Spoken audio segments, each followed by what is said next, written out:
11 tahun lalu, Raka meninggalkan dunia gelap demi janji pada adiknya. Namun, ketika sang adik ditemukan tewas dalam kecelakaan janggal, Raka harus kembali ke sarang lama. Siapa yang harus dia percaya, dan akankah pengkhianatan itu datang dari orang terdekat? Udara sore di pinggiran Pekalongan selalu membawa aroma yang khas. Campuran tipis bau knalpot, debu jalanan, dan samar-samar wangi masakan rumahan. Di bengkel kecil yang selalu ramai ini, bernama Raka Motor, aku menemukan ketenangan yang sudah 11 tahun kudambakan. 11 tahun. Angka itu terasa seperti jurang panjang yang memisahkan diriku dari bayangan gelap masa lalu. Aku, Raka, yang dulu dikenal sebagai si pemberang dari kelompok jalanan yang disegani di kota ini, kini hanyalah seorang montir dengan tangan berlumuran oli dan senyum tipis yang jarang terlihat. Tubuhku, meski tidak lagi kekar seperti dulu, masih menyimpan bekas-bekas pengkhianatan jalanan. Lengan kiriku, yang kini nyaris tak bisa mengangkat beban berat, selalu menjadi pengingat pahit tentang bagaimana aku harus membayar harga sebuah janji. Sebuah janji yang kubuat pada Farel, adikku. Janji untuk meninggalkan semua kegilaan itu, janji untuk hidup normal, dan janji untuk melindungi dia dari segala bahaya yang dulu sering mengintai di balik setiap tikungan gelap. Farel adalah duniaku. Dia adalah alasan mengapa aku rela melepaskan semua kekuasaan, semua rasa hormat yang semu itu, dan memilih hidup dalam kesederhanaan ini. Setiap pagi, sebelum pelanggan pertama datang, aku akan membersihkan area bengkel, menata perkakas, dan memastikan semuanya siap. Rutinitas itu, betapapun monotonnya, adalah jangkar yang menahanku tetap waras. Tak ada lagi adrenalin yang memompa dalam darah, tak ada lagi suara teriakan atau sairine yang memekakkan telinga. Hanya suara ketukan kunci pas, deru mesin yang diperbaiki, dan obrolan ringan dengan para pelanggan. Mereka mengenalku sebagai Raka, montir yang handal, tak lebih. Dan itu sudah cukup bagiku. Cukup sampai sebuah telepon merenggut semua kedamaian itu. Suara di seberang telepon terdengar parau, penuh kesedihan. Farel kecelakaan, Raka. Jantungku seperti dihantam palu godam. Dunia di sekitarku mendadak sunyi, hanya menyisakan dengung kosong di telingaku. Kecelakaan? Farel? Tidak mungkin. Adikku sangat hati-hati. Dia bukan tipe yang ceroboh. Aku buru-buru menutup sambungan telepon, meminta salah satu anak buahku di bengkel untuk menjaga tempat, dan langsung bergegas menuju rumah sakit.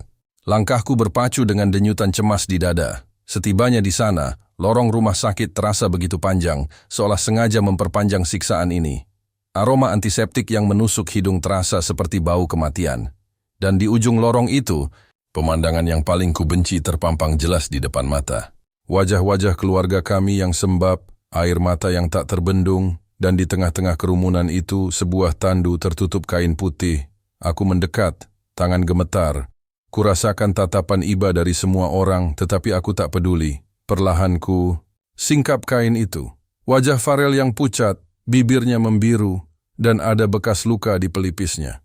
Ini bukan Farelku. Ini bukan caramu pergi, adikku. Ada sesuatu yang salah. Naluri yang dulu sering menyelamatkanku dari maut, kini menjeritkan peringatan keras. Ini bukan kecelakaan biasa. Pihak kepolisian datang tak lama setelah itu.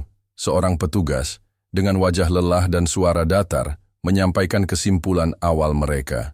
Kecelakaan tunggal, Bapak. Korban kehilangan kendali di tikungan jalan itu. Tidak ada indikasi lain. Kehilangan kendali? Suaraku serak. Farel tidak pernah ceroboh. Dia bahkan tidak pernah kebut-kebutan. Petugas itu hanya menghela napas, seolah sudah terbiasa dengan sanggahan semacam ini. Data di lapangan menunjukkan, demikian Bapak, kami turut berduka. Mereka pergi seolah kasus ini sudah tuntas, sudah ditutup, sudah selesai. Tapi tidak bagiku, tidak akan pernah. Aku menatap makam Farel yang masih basah dengan taburan bunga. Langit Pekalongan mendung, seolah turut berduka, atau mungkin seolah turut merasakan amarah yang bergejolak dalam dadaku. Janji yang kubuat padanya. Janji untuk melindungi dia. Dan sekarang, dia terbaring di bawah tanah ini, pergi dengan cara yang tak masuk akal. Tangan kiriku yang lumpuh mengepal, merasakan denyut sakit yang familiar. Rasa sakit yang sama saat aku memutuskan untuk meninggalkan semua kekuasaan itu demi Farel. Tapi kali ini, rasa sakit itu bercampur dengan tekad yang membara. Aku tidak bisa membiarkan ini.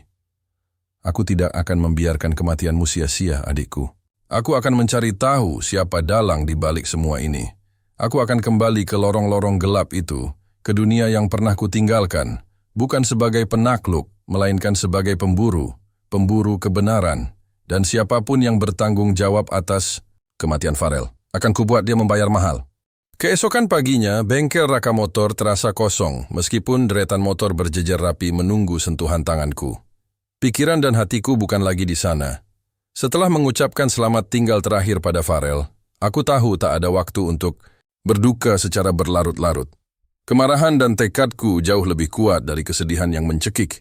Aku menyerahkan tanggung jawab bengkel kepada Bayu, seorang pemuda yang sudah bekerja denganku bertahun-tahun dan kupercayai sepenuhnya. Jaga bengkel baik-baik, Bayu. Ada urusan penting yang harus kuselesaikan. Kataku, suaraku terdengar lebih tegas dari biasanya. Bayu, yang sudah mengenal sejarahku lebih dari sekadar montir biasa, menatapku dengan sorot khawatir. Hati-hati Bang Raka, ucapnya pelan, seolah tahu kemana arah tujuanku. Aku hanya mengangguk, lalu berbalik dan pergi. Langkah kakiku membawaku menjauh dari pinggiran kota yang tenang, menuju pusat kota Pekalongan, ke lorong-lorong sempit dan bangunan-bangunan tua yang menjadi saksi bisu masa laluku.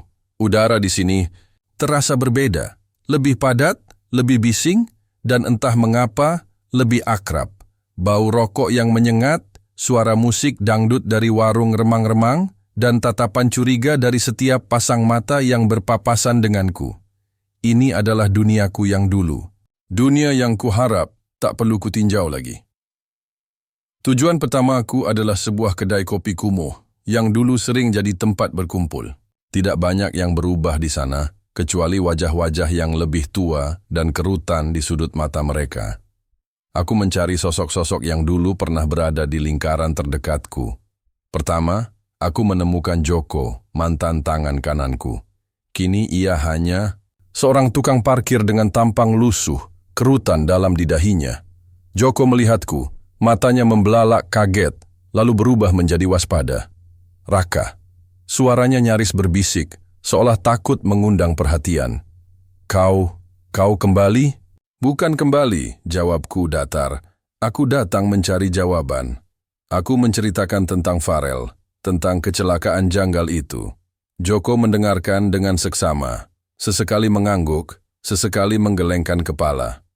Aneh memang, gumamnya. Farel, bukan tipe orang yang cari masalah. Terakhir ku dengar, dia fokus kerja di koperasi simpan pinjam itu, kan? Betul, sahutku. Tapi kurasa ada sesuatu yang Farel sembunyikan. Joko ragu-ragu. Aku tidak tahu banyak, Raka. Setelah engkau pergi, semua jadi kacau. Kelompok kita bubar, faksi-faksi kecil bermunculan. Tapi, aku pernah dengar selentingan beberapa bulan belakangan ada proyek besar yang melibatkan banyak pihak. Katanya tentang pengadaan lahan atau semacamnya, ada nama Dimas disebut-sebut, jaksa muda yang sedang naik daun. Katanya dia bersih, idealis, tapi entah kenapa namanya sering terseret dalam obrolan bawah tanah ini. Nama Dimas itu berputar di benakku. Jaksa muda, bersih, idealis. Bagaimana bisa namanya terkait dengan dunia seperti ini? Aku mencatatnya dalam pikiranku. Setelah berpisah dengan Joko, aku melanjutkan perjalanan. Aku bertemu dengan beberapa mantan, kenalan lainnya. Ada yang menghindariku seolah aku membawa wabah. Ada yang menatapku dengan nostalgia. Dan ada juga yang mencoba menyelipkan amplop berisi uang ke tanganku, mengira aku kembali untuk mengatur mereka lagi. Aku menolaknya, tentu saja. Namun, di tengah pencarianku, aku mulai merasakan sesuatu yang tidak beres. Sebuah mobil hitam dengan kaca gelap beberapa kali melintas di jalan yang sama denganku. Seorang pria dengan jaket kulit hitam yang tampak terlalu santai di tengah keramaian, beberapa kali terlihat di kejauhan, matanya selalu mengarah padaku. Mereka tahu aku kembali. Mereka tahu aku sedang mencari, Ancaman itu begitu halus, nyaris tak terasa. Sebuah pesan singkat tanpa nomor pengirim yang masuk ke ponsel lamaku yang baru kuaktifkan. Jangan mengusik yang sudah tenang. Lalu, saat aku sedang menanyai seorang pemilik warung tua, tiba-tiba sebuah sepeda motor melaju kencang, nyaris menabrakku, lalu pergi tanpa meminta maaf. Itu bukan kebetulan, meskipun bahaya mulai mengintai, tekadku tak sedikit pun goyah. Kenangan akan tawa Farel, janji yang terucap di antara tumpukan barang rongsokan di gudang lama kami, semua itu memompa semangatku. Aku harus menemukan kebenaran. Untuk Farel, untuk janji itu, penyelidikanku membawaku ke sebuah bar usang yang dulu menjadi sarang utama kelompok rival kami, yang dikenal dengan nama Punggawa. Bar itu kini terlihat kosong dan kumuh, seolah ditinggalkan. Namun ada yang aneh. Pintu belakangnya sedikit terbuka. Aku ragu sejenak, namun naluriku mengatakan ada sesuatu di sana. Aku mengendap masuk, langkahku sehalus bayangan. Di dalam, bau apak dan alkohol yang kuat menyambutku. Meja-meja dan kursi-kursi berserakan, namun ada satu sudut yang menarik perhatianku. Sebuah papan pengumuman tua yang setengah usang, tertempel beberapa foto buram dan coretan angka-angka yang tidak ku mengerti. Di antara semua itu, terselip sebuah foto Farel yang kecil, tersenyum dengan latar belakang yang tidak ku kenali. Di bawah fotonya ada coretan tinta merah berbentuk lingkaran. Itu adalah sebuah target napas tertahanku. Jadi, ini bukan hanya kecelakaan. Farel memang ditargetkan, dan jejak ini mengarah langsung ke Punggawa, kelompok rival yang dulu pernah mencoba menghancurkanku. Aku mengambil foto itu, meremasnya dalam genggaman, dan merasakan gelombang amarah yang membara. Lorong-lorong gelap bar usang itu terasa mencekam. Napas beratku memecah kesunyian yang menggantung. Foto Farel dengan lingkaran merah itu adalah pukulan telak. Bukan kecelakaan, ini adalah pembunuhan terencana. Tangan kiriku kembali berdenyut. Sakitnya menjalar hingga ke bahu, seolah ingin mengingatkanku pada setiap pengkhianatan yang pernah kualami. Tapi kali ini, sakit itu menjadi bahan bakar. Aku merobek foto itu dari papan, menggenggamnya erat, dan merasakan gelombang amarah yang dingin membeku. Aku mengamati setiap inci bar itu, mencari petunjuk lebih lanjut. Debu tebal menutupi lantai, menandakan tempat ini sudah lama tidak terjamah. Namun, di bawah salah satu meja yang terguling, ada sebuah lubang kecil di lantai yang tertutup papan tipis. Naluri lamaku berteriak. Aku berjongkok, dengan susah payah menggeser papan itu. Di dalamnya, tersembunyi sebuah kotak kayu kecil yang usang. Jantungku berdebar kencang. Dengan tangan gemetar, kubuka kotak itu. Isinya adalah beberapa dokumen kusut, sebuah flash disk kecil, dan beberapa lembar foto buram. Aku menyalakan senter ponselku, mengamati satu persatu. Dokumen-dokumen itu adalah catatan transaksi gelap, pembelian lahan dalam jumlah besar di beberapa daerah pinggiran kota. Yang membuatku terpaku adalah nama-nama yang tertera di sana. Bukan hanya nama-nama preman kelas kakap, tapi juga beberapa nama pengusaha terkemuka, bahkan beberapa pejabat lokal yang selama ini dikenal bersih. Mereka semua terlibat dalam proyek yang Joko sebutkan. Dan di antara nama-nama itu, muncul lagi satu nama yang kuingat dari percakapanku dengan Joko. Dimas. Ada beberapa notulen rapat yang menyebutkan Dimas sebagai konsultan hukum untuk beberapa transaksi ini. Aku mengerutkan kening. Jaksa muda yang idealis, bergabung dengan kawanan penjahat, ini mulai terasa seperti labirin yang rumit, di mana setiap jalan berliku menjauhkanmu dari kebenaran. Aku mengambil semua yang ada di kotak itu, menyimpannya di balik jaket. Saat aku hendak keluar, sebuah suara berat mengagetkanku. Siapa kau? Apa yang kau lakukan di sini? Seorang pria bertubuh besar dengan tato naga di lehernya berdiri di ambang. Pintu, matanya melotot tajam. Dia bukan anak buah Dimas atau kelompok Punggawa. Dia tampak asing seperti penjaga lama yang baru kembali. Aku tahu harus bertindak cepat. Aku hanya lewat, jawabku tenang, meskipun tanganku sudah siap. Melihat pintu terbuka, kupikir ada apa. Pria itu tidak percaya. Ia melangkah maju, tangannya bersiap mencengkeram kerahku. Jangan main-main denganku, nak. Aku tahu tempat ini sudah kosong. Tapi bukan berarti kau bisa masuk begitu saja. Saat ia mendekat, aku memanfaatkan celah. Dengan gerakan cepat yang sudah berkarat namun masih efektif, aku menyikut perutnya dan mendorongnya keras ke dinding. Pria itu terhuyung, tersandung reruntuhan kursi, dan jatuh limbung. Aku tidak punya waktu untuk berduel. Aku berlari keluar dari bar itu secepat mungkin, menghilang ke dalam kegelapan lorong yang familiar. Aku menyusuri jalanan, detak jantungku masih berpacu kencang, hampir saja. Mereka tahu aku datang, aku harus lebih berhati-hati. Semakin dalam, aku menyelam. Semakin jelas aku melihat bahwa Farel mungkin terlibat dalam sesuatu yang jauh lebih besar dan berbahaya dari yang kubayangkan. Dia mungkin tidak hanya menjadi korban, tapi juga target. Aku mencari tempat aman, sebuah penginapan murah di pojok kota yang tidak mencolok. Di sana, di bawah cahaya remang-remang lampu, aku mencolokkan flash disk itu ke laptop butut yang sengaja kubeli. Isinya adalah rekaman suara dan beberapa foto. Rekaman itu adalah percakapan. Suara Farel terdengar jelas. Ia sedang berdebat dengan seseorang yang suaranya berat dan mengancam. Mereka membicarakan kebocoran informasi dan pengkhianatan. Farel terdengar membela diri, mengatakan ia tidak pernah membocorkan apapun.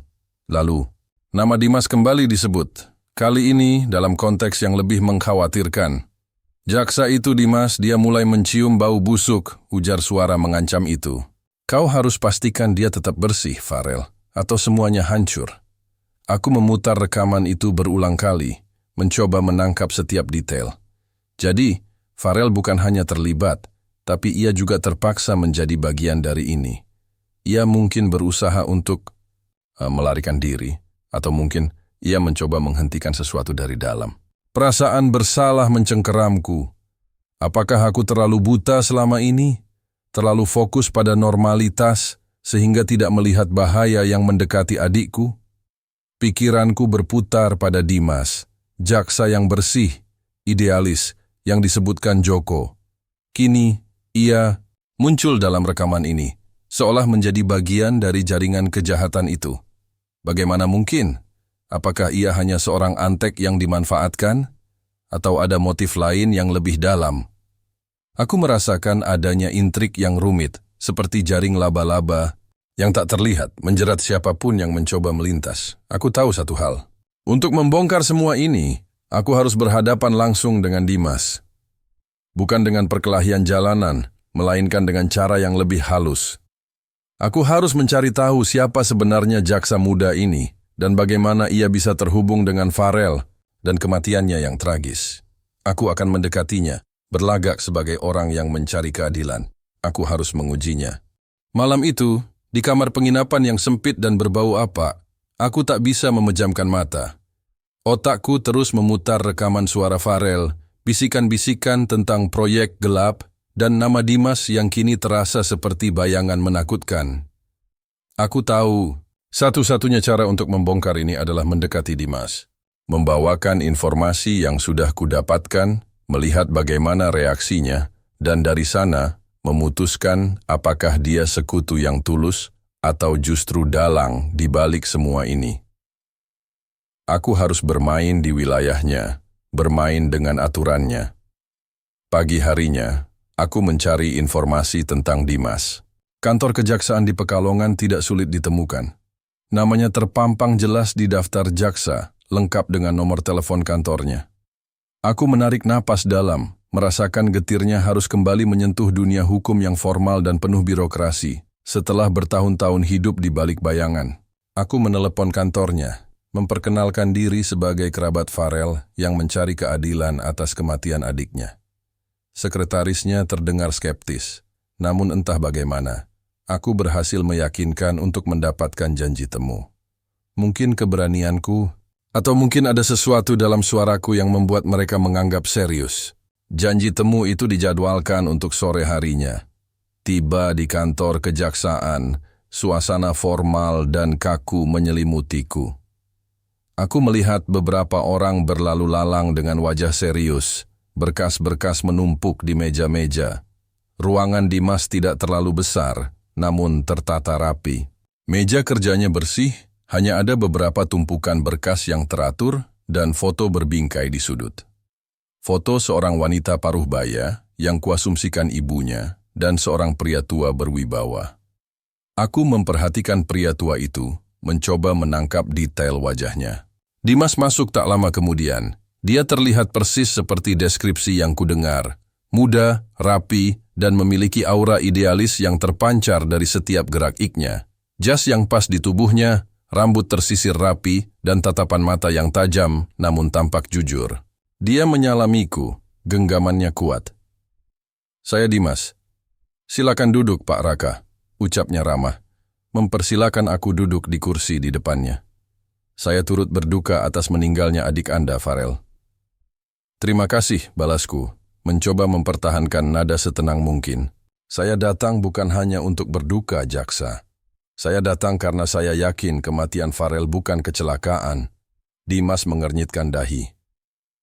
"Apa dasar dugaan Anda, Pak Raka? Pihak kepolisian sudah menutup kasus ini sebagai kecelakaan tunggal. Aku mengeluarkan foto Farel yang kuambil dari bar usang itu, serta beberapa lembar dokumen transaksi lahan yang mencurigakan. Aku tidak menunjukkan flash disk berisi rekaman suara itu. Itu adalah kartu asku. Ini," kataku, meletakkan bukti-bukti itu di mejanya. "Adik saya bukan orang yang suka berkeliaran di bar seperti ini, apalagi sampai fotonya dijadikan target. Dan ini, dokumen-dokumen transaksi tanah gelap yang saya temukan, yang melibatkan banyak nama besar. Ada nama Anda di sini, Jaksa Dimas, sebagai konsultan hukum." Dimas mengambil foto dan dokumen itu. Matanya menyapu setiap lembar. Ekspresinya berubah menjadi lebih serius. Namun aku tak melihat sedikit pun gurat terkejut. Hanya ada kecermatan. "Nama saya?" tanyanya. Nada suaranya tetap tenang. "Saya memang menjadi konsultan hukum untuk beberapa proyek pengembangan lahan, Pak Raka. Tapi semuanya resmi, sesuai prosedur. Proyek-proyek itu dimaksudkan untuk pembangunan infrastruktur, bukan kegiatan ilegal." Dia meletakkan dokumen itu kembali. "Foto ini bisa jadi kebetulan, atau mungkin ada pihak lain yang mencoba memfitnah adik Anda." Aku menatapnya tajam. "Saya tidak percaya kebetulan, Jaksa. Dan saya tidak percaya adik saya difitnah tanpa alasan. Dia terlibat dalam sesuatu yang besar, dan itu yang membunuhnya." Dimas terdiam sejenak, memijat pelipisnya. "Baiklah, Pak Raka. Saya mengerti keresahan Anda. Saya akan melihat kembali kasus ini secara pribadi. Jika memang ada kejanggalan, saya akan pastikan itu terungkap. Tapi saya butuh kerja sama Anda. Semua informasi yang Anda miliki, sekecil apapun itu, sangat berarti." Ada sesuatu dalam caranya bicara yang membuatku sedikit tenang. Dia terdengar tulus, meyakinkan. Aku merasa ada secercah harapan bahwa jaksa ini memang benar-benar idealis. Kami membahas beberapa detail. Aku menceritakan apa yang kutemukan di bar lama itu dan bisikan-bisikan dari Joko. Dimas mencatat semuanya, sesekali mengajukan pertanyaan yang tajam dan terarah. Namun, di tengah-tengah percakapan itu, firasat janggal mulai merayap di benakku. Saat aku menyebutkan nama-nama tertentu yang tertera dalam dokumen, Dimas sedikit terlambat menanggapi. Atau saat aku bertanya apakah ia pernah mendengar tentang Punggawa, ekspresi matanya sempat berubah sesaat, seperti ada sesuatu yang terlintas namun segera ia sembunyikan. Pertanyaan-pertanyaannya kadang terasa terlalu spesifik, seolah ia mencoba memancing seberapa banyak informasi yang sebenarnya sudah ada di tanganku. Itu bukan kecurigaan besar, hanya riak-riak kecil yang terasa di permukaan. Tapi naluri lamaku tidak pernah salah. Kami sepakat untuk bekerja sama. Dimas akan menggunakan wewenang hukumnya, melakukan penyelidikan resmi, sedangkan aku akan terus mencari informasi dari dunia bawah tanah. Sebuah aliansi yang rapuh, dibangun di atas dasar kecurigaan yang samar. "Ada satu nama lagi, Jaksa," kataku sebelum beranjak. "Seorang tokoh penting dalam jaringan ini, yang mungkin tahu lebih banyak tentang apa yang terjadi pada Farel. Namanya Ardi." Dimas mencatat nama itu. "Baik, kita akan fokus pada Ardi. Saya akan mencari tahu lebih banyak tentang dia melalui jalur resmi. Anda juga bisa mencoba jalur Anda, Pak Raka. Kita akan menyatukan informasi sesegera mungkin. Aku mengangguk, berjabat tangan dengannya dan meninggalkan ruangannya. Di balik punggungku, aku bisa merasakan tatapan Dimas. Aku tidak tahu apakah itu tatapan seorang sekutu atau tatapan seorang pemburu yang sedang merencanakan langkah selanjutnya. Satu hal yang pasti, permainan sudah dimulai. Rencana untuk mendekati Ardi, si tokoh kunci itu, mulai disusun. Dimas, dengan posisinya sebagai jaksa, memiliki akses ke data dan informasi yang tak bisa kujangkau. Ia mengusulkan untuk memanggil Ardi sebagai saksi dalam sebuah kasus yang tak terkait, hanya untuk memancingnya masuk dan kemudian menginterogasinya secara tertutup. Aku setuju, meski firasatku tentang Dimas masih berkelebat samar. Aku menghabiskan beberapa hari berikutnya di balik bayangan, mengamati pergerakan Ardi. Pria itu adalah pemain lama di dunia gelap, licin dan sangat berhati-hati. Ia jarang muncul di tempat umum dan selalu dikelilingi oleh pengawal. Pendekatan Dimas yang formal mungkin tidak akan cukup untuk membuatnya bicara. Aku butuh cara lain. Aku memutuskan untuk menggunakan keahlian lamaku, mengintai, menyusup, dan mencari celah. Aku melacak rute harian Ardi, mempelajari kebiasaannya, hingga menemukan sebuah pola. Setiap Selasa malam, Ardi akan mengunjungi sebuah klub malam eksklusif di pusat kota, sendirian, untuk bertemu dengan seorang wanita misterius. Itu adalah celah.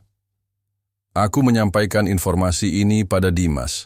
Matanya berbinar, seolah terkesan dengan kemampuanku mendapatkan detail seakurat itu. Bagus, Pak Raka, katanya. Kita bisa menggunakan ini. Saya akan siapkan tim untuk penggerebekan di klub itu malam Selasa. Kita tangkap Ardi di sana. Penggerebekan akan membuat dia bungkam, bantahku. Dia akan tahu kita mengincarnya dan memilih untuk tidak bicara. Kita butuh dia bicara, sendirian. Dimas menatapku tajam. Lalu apa usul Anda?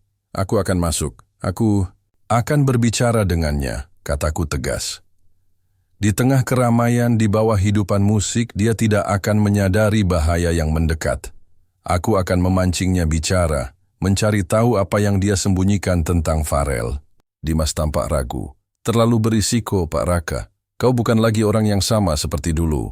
Matanya melirik samar ke lengan kiriku. Aku mengabaikan sindirannya. Risiko ini sepadan, aku akan melakukannya. Setelah perdebatan singkat, Dimas akhirnya setuju. Dengan syarat aku harus membawa alat perekam kecil dan ia akan menempatkan beberapa anak buahnya di sekitar klub sebagai cadangan. Sebuah kompromi yang terasa canggung. Malam Selasa tiba. Aku mengenakan pakaian yang jauh dari citra montir. Bengkelku berusaha menyamarkan diri. Begitu melangkah masuk ke dalam klub, ingatan tentang masa lalu menyerbu. Dentuman musik yang memekakkan telinga, cahaya remang-remang, tawa-tawa hampa, dan aroma alkohol yang pekat. Ini adalah dunia yang dulu akrab, namun kini terasa asing dan menyesakkan. Aku melihat Ardi duduk di sudut VIP, dikelilingi oleh para pengawalnya, dengan seorang wanita cantik di sampingnya. Aku bergerak perlahan, melewati kerumunan orang. Tanganku terus memegang alat perekam kecil yang tersembunyi di balik saku. Saat aku mendekat, Ardi tiba-tiba berdiri. Sebuah kekacauan kecil terjadi di sisi lain klub, menarik perhatian para pengawalnya. Itu adalah kesempatanku. Aku mendekati Ardi yang sedang berbicara dengan wanita di sampingnya. Ardi! Bisikku, suaraku nyaris tenggelam dalam musik. Pria itu menoleh, matanya menyipit saat menyadari siapa aku. Wajahnya pucat pasi. Raka, kau, diam, potongku cepat. Aku datang untuk Farel. Wajah Ardi berubah ketakutan. Aku tidak tahu apa-apa tentang anak itu. Jangan berbohong, desisku, mencengkeram lengannya. Aku tahu kau tahu sesuatu tentang proyek tanah itu. Tentang bagaimana Farel terlibat, dan siapa yang menyuruhmu melenyapkannya. Ardi mencoba melepaskan diri, namun aku menahannya dengan sekuat tenaga. Aku tidak membunuhnya, aku hanya disuruh. Disuruh siapa? Desaku. Sebelum Ardi bisa menjawab, kekacauan di sisi lain klub berubah menjadi perkelahian. Meja-meja berjatuhan, suara pecahan botol terdengar nyaring. Aku melihat beberapa orang asing yang bukan pengawal Ardi terlibat dalam keributan itu. Mereka bergerak menuju Ardi. Bukan Dimas. Ini adalah pihak lain. Aku merasakan bahaya. Ganda. Kau harus memberitahuku, Ardi, seruku. Siapa dalang di balik semua ini? Ardi melihat ke arah keributan. Wajahnya semakin ketakutan. Dimas. Itu semua ide Dimas. Dia yang menginginkan Farel diam. Farel punya bukti. Bukti kalau Dimas itu... Belum sempat Ardi menyelesaikan kalimatnya, seorang pria bertopeng tiba-tiba muncul dari kerumunan, melompat ke arah Ardi, dan menyuntikkan sesuatu ke lehernya. Ardi langsung terkulai lemas, matanya terpejam. Semua terjadi begitu cepat. Aku berteriak, marah, mencoba menangkap pria bertopeng itu. Namun ia sudah menghilang di balik kerumunan. Anak buah Dimas, yang kuduga sudah berada di sekitar klub, akhirnya muncul, namun mereka terlambat. Ardi sudah tak sadarkan diri, atau bahkan lebih buruk. Aku memegang alat perekam di sakuku. Aku tidak yakin apakah rekamannya jelas, tetapi nama Dimas disebut dengan jelas. Sebagai dalang, tubuhku terasa dingin. Pengkhianatan itu nyata. Dia tidak idealis. Dia adalah bagian dari semua ini. Aku harus lolos dari kerumunan ini, membawa bukti rekaman itu, dan melarikan diri dari jebakan yang ternyata berlapis-lapis. Ini, bayangan lama, pengkhianatan, kini terasa jauh lebih nyata dan berbahaya dari sebelumnya. Aku menyadari, aku bukan hanya berhadapan dengan musuh lama, tapi juga dengan sekutu yang ternyata adalah seorang pengkhianat. Aku terhuyung keluar dari klub malam, merasakan adrenalin yang membanjiri tubuh. Pikiran bahwa Dimas adalah dalangnya, jaksa muda idealis yang kupercaya, terasa seperti pukulan telak. Udara malam Pekalongan yang dingin tak mampu mendinginkan gejolak amarah dan kekecewaan di dalam dadaku. Aku berhasil membawa alat perekam itu, dan itu satu-satunya hal yang penting. Aku segera mencari tempat aman, sebuah kafe non-stop yang masih buka. Di sana, di sudut paling tersembunyi, dengan secangkir kopi pahit di depanku, aku memutar ulang rekaman itu. Suara Ardi yang ketakutan, bisikannya yang putus-putus, dan nama Dimas yang terucap jelas sebagai dalang di balik semuanya.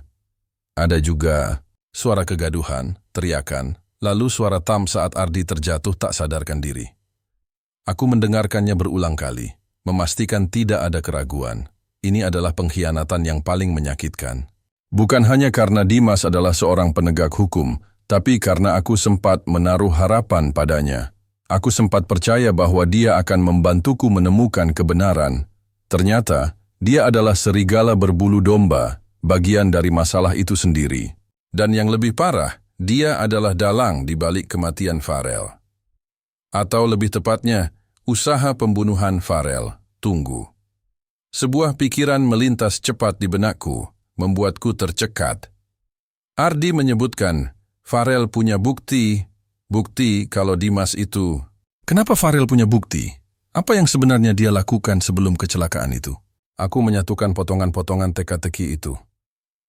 Farel yang tiba-tiba meninggal, Ardi yang ketakutan, dan Dimas yang ternyata adalah dalang utama.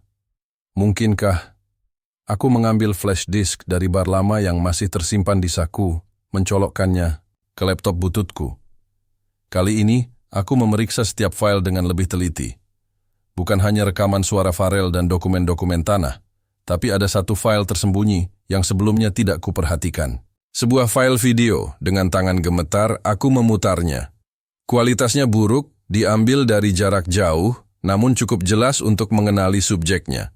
Video itu menunjukkan Farel, adikku, sedang berada di dalam sebuah gedung yang kelihatannya seperti kantor. Dia tidak sendiri. Dia sedang berbicara dengan seseorang, wajahnya tampak tegang. Lalu, kamera bergeser sedikit, memperlihatkan sebuah monitor komputer yang menampilkan tabel data. Dan di sudut tabel itu, ada lambang sebuah kelompok yang sangat kukenal, lambang kelompok lama kami, Bayangan Malam.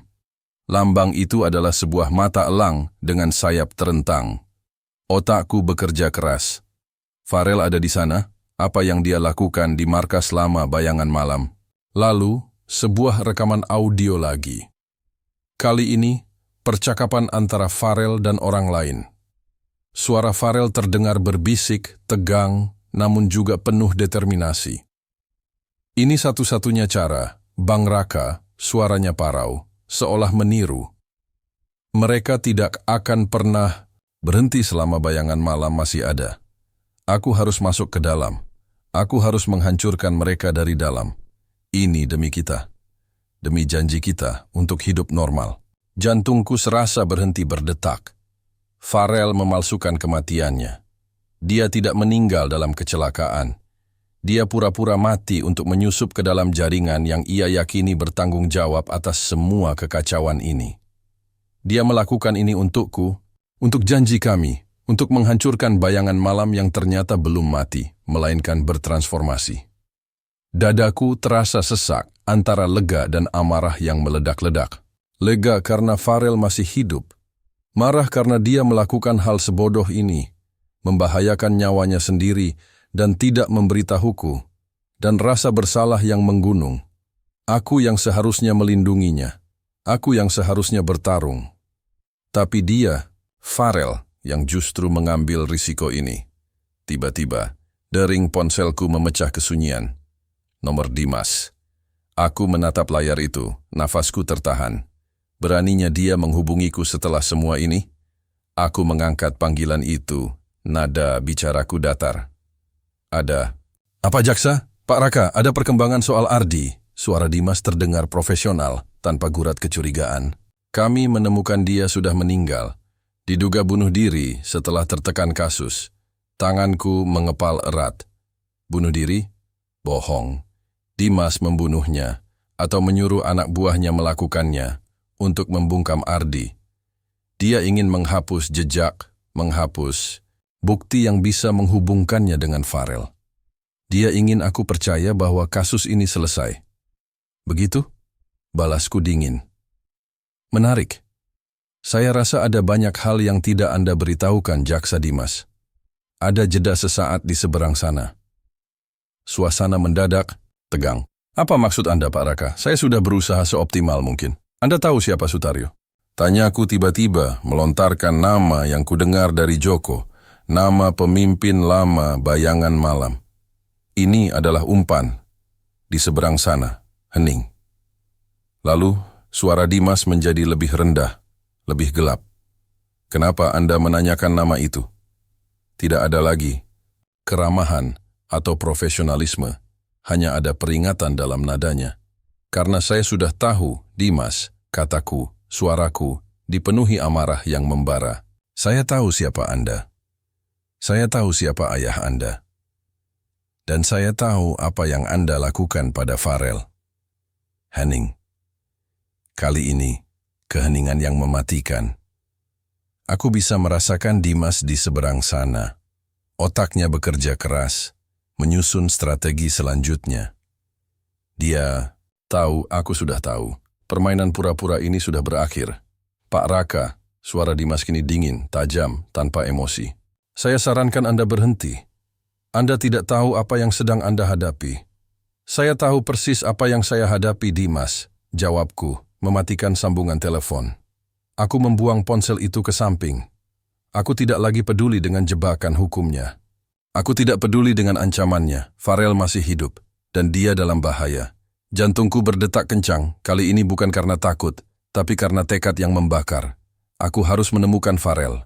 Aku harus menyelamatkan adikku dari Dimas, dari bayangan masa lalu yang tak pernah sepenuhnya hilang, dan dari dendam yang telah merenggut segalanya. Ponsel yang kubanting itu tergeletak tak berdaya di lantai penginapan. Kemarahanku pada Dimas meluap, membakar seluruh tubuhku. Jaksa idealis itu ternyata adalah benalu paling berbahaya, menancapkan akarnya dalam-dalam di dunia yang kutinggalkan. Namun ada satu hal yang kini jauh lebih penting dari sekadar membalas dendam, Farel. Adikku masih hidup dan dia pasti dalam bahaya besar. Dia nekat menyusup ke sarang ular dan kini terjebak di sana. Aku harus bergerak cepat, sendirian. Tidak ada lagi Dimas yang berpura-pura menjadi sekutu. Tidak ada lagi jejak-jejak formal yang bisa kutempuh. Ini kembali ke awal, ke naluri lama, yang dulu pernah menyelamatkanku berkali-kali. Aku menarik napas dalam, mencoba menenangkan diri. Langkah pertama, menemukan Farel.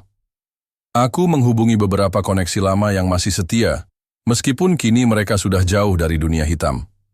Taufik, seorang mantan teknisi IT kelompokku yang kini memiliki toko reparasi komputer kecil, adalah orang pertama yang kuhubungi. Dia terkejut mendengar suaraku, tapi kesetiaannya tak lekang oleh waktu. Farel masih hidup, ujarku langsung, tanpa basa-basi. Dan dia butuh bantuan. Dia menyusup ke bayangan malam. Taufik terdiam lama di seberang telepon. Bayangan malam? Bisiknya. Bukankah kelompok itu sudah hancur, Bang Raka? Setelah Bang Raka pergi, mereka kacau balau. Tidak sepenuhnya, jelasku. Mereka berinkarnasi, Taufik. Jadi sesuatu yang lebih berbahaya. Dan Dimas si jaksa itu, dia adalah dalangnya. Farel ada di dalamnya, mencari bukti. Taufik akhirnya setuju membantu. Dengan keahliannya, ia melacak jejak digital Farel. Mencari petunjuk dari perangkat yang mungkin masih digunakannya, atau dari akun-akun lamanya. Dia butuh waktu, katanya, karena Dimas pasti sudah mengamankan banyak hal. Sementara Taufik bekerja di balik layar, aku kembali ke jalanan Pekalongan. Kali ini, aku tidak hanya mencari informasi, tapi juga mencari tanda-tanda keberadaan Farel. Aku mengunjungi tempat-tempat yang dulu sering Farel datangi, bertanya pada teman-teman lamanya yang mungkin tidak tahu apa-apa tentang kematian palsunya. Aku harus ekstra hati-hati. Aku tahu Dimas pasti sudah menggerakkan orang-orangnya untuk memburuku, atau setidaknya memantau setiap gerak-gerikku. Benar saja. Beberapa kali aku merasakan pengawasan. Sebuah motor yang melaju lambat di belakangku, terlalu lama. Seorang pria yang tampak mencurigakan di keramaian pasar. Aku harus mengubah caraku bergerak, menyamarkan diri, dan menggunakan jalan-jalan tikus yang hanya orang lama sepertiku yang tahu. Ini adalah permainan kucing-kucingan, atau lebih tepatnya, permainan ular dan tikus. Dimas adalah ular berbisa yang siap mematuk kapan saja. 2 hari kemudian Taufik menelepon. Suaranya terdengar cemas. Bang Raka, aku menemukan sesuatu. Farel mengirimkan pesan terakhir ke alamat email cadanganku, hanya berupa koordinat. Koordinat apa? Desakku. Sebuah gudang tua di pelabuhan lama, dan ada rekaman suara pendek. Aku segera menuju lokasi aman terdekat yang bisa kutemukan, sebuah warung kopi sepi di pinggir kota. Taufik mengirimkan koordinat itu dan rekaman suara Farel. Aku mendengarkannya. Kak Raka, suara Farel terdengar sangat lemah, terputus-putus. Ada suara latar belakang yang samar, seperti erangan dan bisikan-bisikan. Aku terjebak. Dimas tahu. Dia tahu aku penyusup. Mereka menyiksaku, Kak. Aku di gudang lama. Gudang 12. Cepat. Suaranya menghilang, digantikan oleh erangan pelan. Darahku mendidih. Dimas. Beraninya dia menyentuh adikku. Kemarahan itu mengubah ketakutan dan kekhawatiran menjadi tekad yang membara. Aku tidak akan membiarkan Farel sendirian lagi. Tidak lagi. Aku melihat koordinatnya. Gudang 12 di Pelabuhan Lama. Itu adalah tempat yang terkenal di masa lalu, sering digunakan untuk bongkar muat ilegal. Letaknya terpencil, jauh dari keramaian, sempurna untuk menyembunyikan kejahatan. Aku tahu ini adalah jebakan. Dimas pasti sudah memperhitungkan bahwa aku akan datang begitu aku tahu Farel masih hidup. Dia ingin memancingku keluar, membungkamku untuk selamanya. Tapi aku tidak punya pilihan. Farel dalam bahaya. Aku harus masuk, apapun risikonya. Aku mempersiapkan diri. Mengambil pisau lipat yang selalu kusimpan. Mengikat erat perban di lengan kiriku yang lumpuh. Berusaha memberinya sedikit kekuatan ekstra. Mengingat kembali setiap jurus, setiap teknik persembunyian yang dulu kumiliki. Ini bukan tentang kemenangan. Ini tentang bertahan hidup dan menyelamatkan Farel. Malam itu, di bawah kerudung kegelapan Pekalongan, aku bergerak menuju Pelabuhan Lama. Langit terlihat pekat, tanpa bintang, seolah turut merasakan ketegangan yang menggantung di udara. Aku tahu aku akan menghadapi Dimas, dan mungkin ini akan menjadi pertarungan terakhirku. Demi Farel, demi janji yang tak pernah kulupakan, aku akan menghadapi iblis itu. Udara di sekitar Pelabuhan Lama menusuk tulang, membawa aroma amis laut dan karat besi tua. Bayangan-bayangan panjang dari tiang-tiang crane yang tak terpakai menciptakan siluet mengerikan di bawah langit Pekalongan yang kelam. Gudang 12. Tempat Farel terperangkap, berdiri kokoh di kejauhan, memancarkan aura ancaman. Aku tahu ini adalah jebakan, namun aku tak punya pilihan lain. Janjiku pada Farel kini terasa seperti beban yang menghimpit, tapi juga api yang membakar. Aku bergerak dalam senyap, memanfaatkan setiap bayangan dan tumpukan kontainer usang sebagai perlindungan. Naluri lamaku kembali bekerja. Memindai area, mencari penjagaan, menemukan titik masuk yang paling lemah. Ada 3 orang berjaga di depan pintu utama gudang, dan 2 lagi di sisi samping. Mereka bukan preman jalanan biasa. Gerak-gerik mereka terlatih, menunjukkan bahwa mereka adalah anak buah Dimas yang terlatih, atau mungkin disewa dari sindikat lain. Aku memilih jalur samping. Dinding gudang yang lapuk memberiku celah untuk memanjat. Dengan susah payah dan merasakan perih di lengan, kiriku yang lumpuh, aku berhasil meraih jendela ventilasi yang tinggi. Aku memecahkannya tanpa suara berarti, melompat masuk, mendarat dengan lutut tertekuk di antara tumpukan karung goni. Di dalam, suasana pengap dan dingin. Cahaya remang-remang dari lampu gantung yang berkedip-kedip menyoroti ruangan yang luas. Aku melihat beberapa pria bersenjata berjaga di berbagai sudut.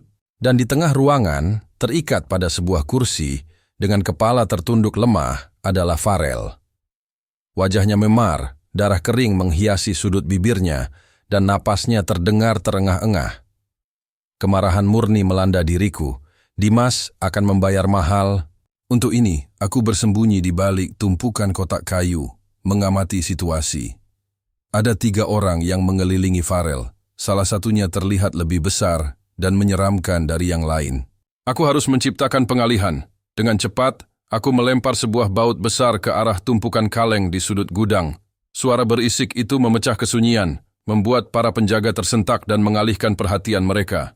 Itu kesempatanku. Aku melesat dari persembunyian, menyerang pria terdekat. Meskipun lenganku tak sekuat dulu, pukulan pertamaku telak mengenai rahangnya, membuatnya tersungkur. Pria kedua dan ketiga segera bereaksi, menarik pisau lipat. Aku menghindari sabetan mereka, menggunakan gerakan gesit yang dulu sering kugunakan. Ini adalah pertarungan yang berat, namun demi Farel, aku tak akan menyerah. Satu pria berhasil kubanting, kepalanya membentur lantai. Pria lainnya mencoba menyerangku dari belakang. Namun aku berhasil membalikkan badannya dan menguncinya. Tiba-tiba, suara tepuk tangan pelan menggema di dalam gudang. Bagus sekali, Raka. Instingmu masih setajam dulu. Aku menoleh. Di ambang pintu, masuk utama, berdiri Dimas.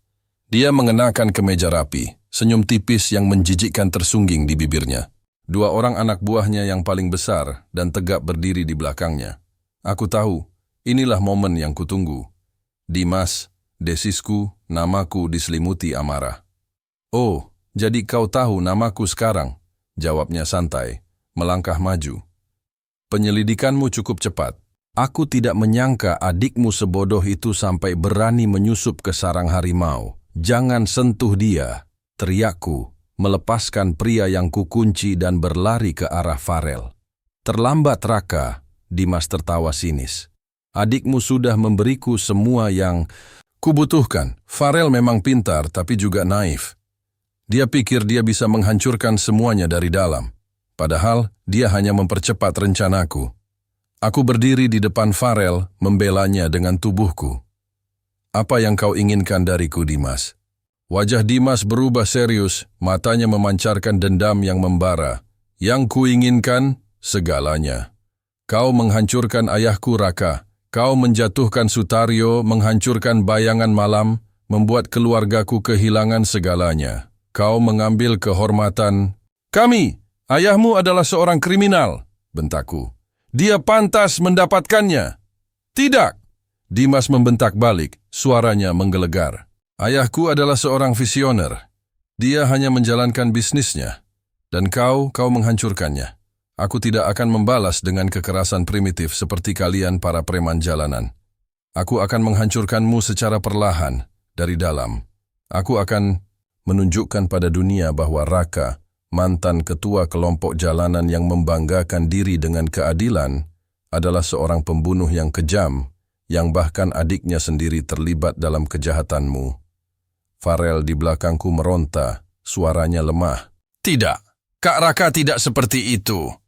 Diam, Farel, Dimas membentak, menunjuk ke arah Farel. Dialah pahlawanmu, Raka. Si pahlawan kesiangan yang mengorbankan diri demi kakaknya. Lucu sekali. Aku melihat ke arah Farel, matanya penuh air mata, rasa bersalah terpancar jelas. Kak, aku minta maaf. Aku hanya ingin membantumu. Tidak. Apa-apa, Farel, kataku, memegang tangannya yang terikat, berusaha menenangkan diri. Kita akan keluar dari sini, Dimas tertawa mengejek. Keluar, jangan bermimpi, Raka. Kalian berdua akan menghilang malam ini. Seperti kecelakaan, tentu saja. Sebuah insiden tragis yang melibatkan dua bersaudara yang terlalu banyak ikut campur. Dia memberi isyarat kepada dua anak buahnya. Mereka maju mendekati kami. Aku bersiap untuk pertarungan terakhir. Dengan lengan yang sakit dan tubuh yang lelah, aku tahu ini akan menjadi pertarungan paling sulit dalam hidupku. Tapi kini, aku tidak bertarung sendirian. Aku bertarung untuk Farel, adikku, yang berani mengorbankan segalanya demi janji kami. Aku akan melindunginya, apapun risikonya. Pertarungan pun pecah. Aku harus memilih. Melindungi Farel yang lemah dan terluka, atau melancarkan serangan terakhir kepada Dimas. Suara desingan pukulan dan erangan memenuhi gudang, bercampur dengan napas terengah-engah Farel. Aku tidak bisa membiarkan Dimas mencapai kami. Suara sirene polisi sayup-sayup terdengar dari kejauhan, memecah kesunyian gudang yang kini dipenuhi napas tersengal-sengal. Berkat perjuangan mati-matian, aku berhasil membawa Farel keluar dari gudang itu. Tepat sebelum Dimas berhasil menjangkau, kami lolos, nyaris saja. Dimas, dengan anak buahnya yang juga terluka parah, terpaksa mundur. Aku melihat seringai frustasi di wajahnya saat ia menyadari kami berhasil kabur. Kami berlari, menembus lorong-lorong gelap pelabuhan, mencari tempat bersembunyi. Farel sudah sangat lemah, tubuhnya terkulai di gendonganku. Akhirnya, kami tiba di sebuah gubuk nelayan tua yang sudah tak terpakai, di ujung dermaga. Aroma asin laut menenangkan sedikit kekalutan dalam diriku. Aku merebahkan Farel perlahan. Farel, kau baik-baik saja? Tanyaku, suaraku bergetar. Ia hanya mengangguk pelan, mata bengkaknya menatapku dengan penuh penyesalan. Kak Raka, aku minta maaf. Aku hanya ingin membantumu. Aku ingin membersihkan namamu. Aku ingin menghancurkan bayangan malam yang baru ini. Dari dalam, aku memeluknya erat, tak peduli dengan luka-lukanya atau darah kering yang menempel di bajuku. Bodoh. Kenapa kau tidak bilang padaku? Kenapa kau mempertaruhkan nyawamu sendiri? Farel terbatuk, lalu mulai menjelaskan, suaranya parau. Aku tahu Kak Raka tidak akan membiarkanku melakukannya, tapi aku harus. Setelah kakak keluar, bayangan, malam memang pecah, tapi kemudian mereka bersatu kembali di bawah kendali orang-orang baru. Mereka lebih berbahaya, menggunakan tangan-tangan bersih di permukaan. Dimas adalah dalang di balik itu semua. Ayahnya, Sutaryo, adalah otak di belakang layar yang sesungguhnya. Sutaryo? Aku mengerutkan kening. Bukankah dia sudah mendekam di penjara? Dia bebas beberapa tahun lalu, Kak. Farel melanjutkan. Setiap kata adalah usaha. Dia tidak lagi muncul di permukaan, tapi dia menarik benang dari belakang. Dimas adalah tangan kanannya, mengendalikan semuanya dengan jubah jaksa bersihnya. Aku menemukan bukti-bukti transfer dana ilegal, penggelapan pajak, dan bahkan pemerasan yang melibatkan beberapa pejabat tinggi. Aku menyusup sebagai kurir, mendapatkan kepercayaan mereka, lalu aku mulai mengumpulkan semuanya. Tapi mereka akhirnya curiga padaku. Aku memalsukan kematianku agar bisa masuk lebih dalam. Aku tidak tahu mereka secepat ini menyadarinya. Penjelasan, Farel bagaikan hujan es yang menghantam kepalaku. Aku tidak pernah membayangkan kejahatan ini bisa begitu luas, menjangkau begitu banyak pihak, dan dikendalikan oleh bayangan lama yang seharusnya sudah terkubur. Rasa bersalah karena tidak menyadari bahaya yang mengintai Farel terasa semakin menusuk. Beberapa hari berikutnya kami habiskan di gubuk itu, bersembunyi. Aku merawat luka-luka Farel dengan kemampuan seadanya. Dia membaik perlahan, meski trauma jelas terlihat di matanya. Aku juga harus memulihkan diri. Luka di lengan kiriku kembali sakit, mengingatkanku bahwa aku bukan lagi Raka yang tak terkalahkan dulu. Selama masa pemulihan itu, kami menyusun rencana. Farel menyerahkan semua bukti yang ia kumpulkan, rekaman suara, file video, dokumen-dokumen, scan yang ia simpan dalam cloud pribadinya.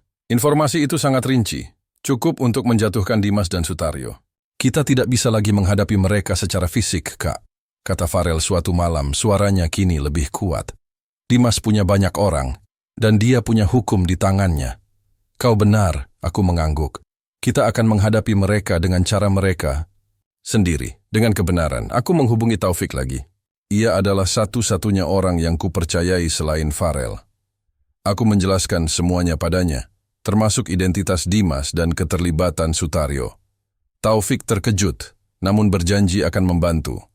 Ia mulai menyiapkan salinan semua bukti Farel, menyimpannya di beberapa lokasi berbeda, dan menyusun strategi untuk membocorkannya ke pihak yang tepat.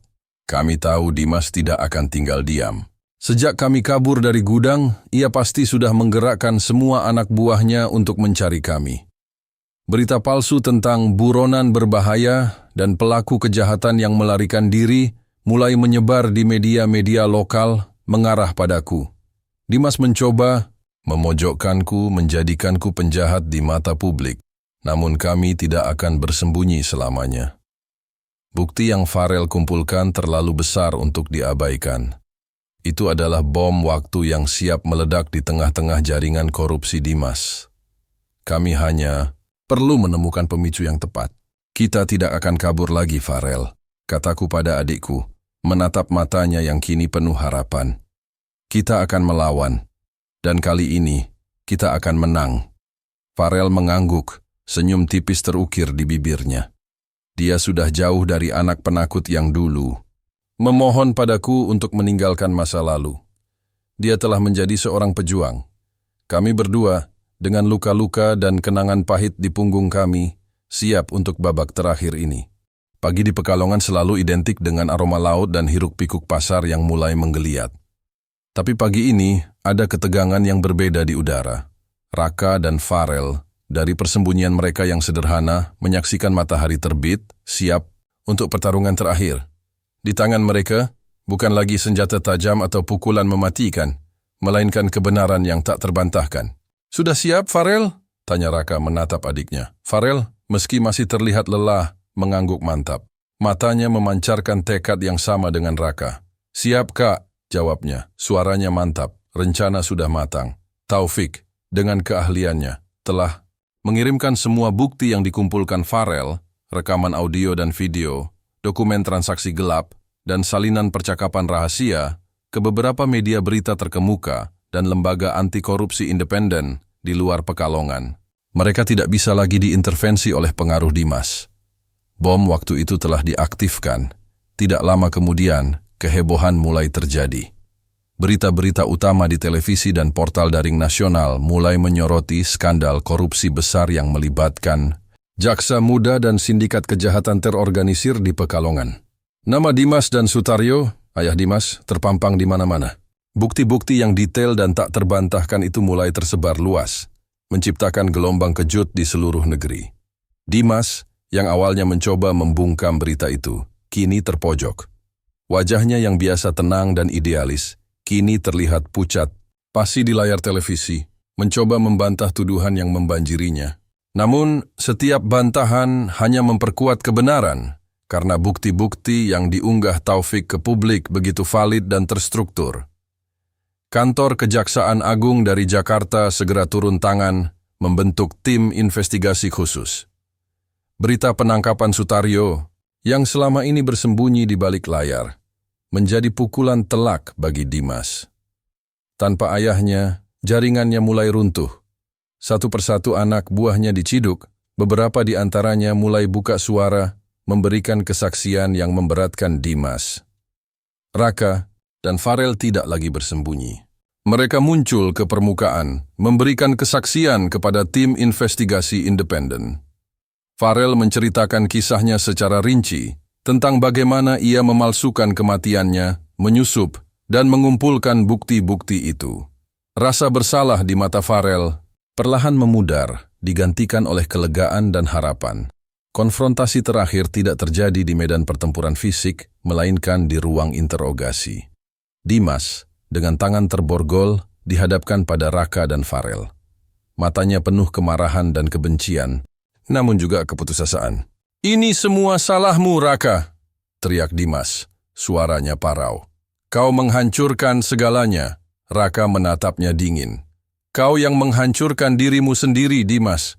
Dendam butamu telah membutakanmu pada kebenaran. Farel tidak pantas mati, dan kau tidak pantas bersembunyi di balik jubah hukum." Wajah Dimas merah padam, namun ia tak bisa lagi membantah. Bukti-bukti telah bicara. Dalam beberapa hari, Dimas resmi ditangkap dan didakwa dengan berbagai pasal kejahatan, termasuk korupsi, konspirasi, kriminal, dan percobaan pembunuhan. Jaringan kejahatan yang dipimpinnya, yang telah lama bersembunyi di balik nama baik dan kekuasaan, akhirnya terbongkar dan hancur lebur. Setelah semua badai berlalu, Pekalongan kembali tenang. Nama Raka dan Farel bersih. Mereka bukan lagi buronan, melainkan saksi kunci yang berani mengungkap kebenaran.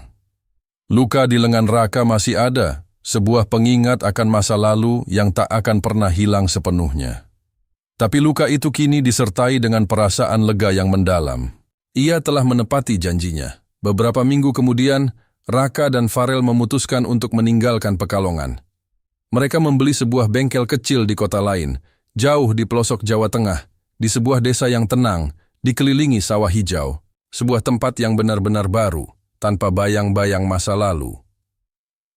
"Kita bisa memulai lagi di sini, Kak," kata Farel, tersenyum tulus. Wajahnya kini terlihat lebih cerah, beban di pundaknya telah terangkat. Raka tersenyum, senyum tulus yang sudah lama tidak ia tunjukkan. "Ya, Farel, kita bisa." Dulu, Raka berjanji untuk hidup normal demi adiknya. Kini, janji itu tak hanya terpenuhi, melainkan telah ditebus dengan perjuangan dan keberanian yang luar biasa. Mereka mungkin bukan lagi bagian dari gemerlap kota, tapi di bengkel kecil mereka yang sederhana, di bawah langit desa yang bersih, Raka dan Farel akhirnya menemukan kedamaian yang sesungguhnya. Janji untuk sebuah kehidupan normal, kini bukan lagi impian, melainkan kenyataan.